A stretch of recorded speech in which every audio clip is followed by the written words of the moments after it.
I love the old stories, and the Alpine Club's library and archives is a terrific repository of the old stories. And when I was young and started mountaineering, of course, it was all about adventuring and climbing and skiing. But as I got older and older, I realized that I wasn't the first to do this. And in fact, people have been skiing and climbing in this country for over 100 years. And the place to find their stories was in the ACC archives and library.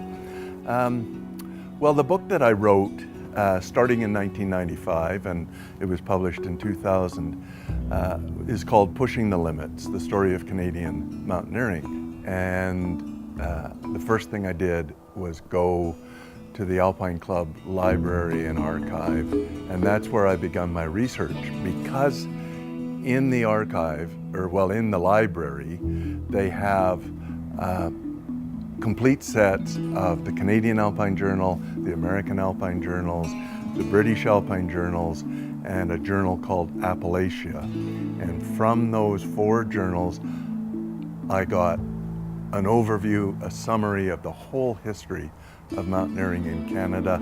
I went through every journal, every issue, page by page, turning the pages, taking note of all the important climbs, and in the end, I collated it into a document. I had a 150-page document, a timeline, a summary of every significant climb ever done. We live in a country that is continually overwhelmed by American, British, and European story, particularly in the mountaineering world.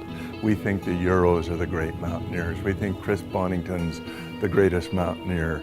We think Yvon Chouinard is a great mountaineer, and they are. But we have some good mountaineers and some good mountaineering stories here in Canada.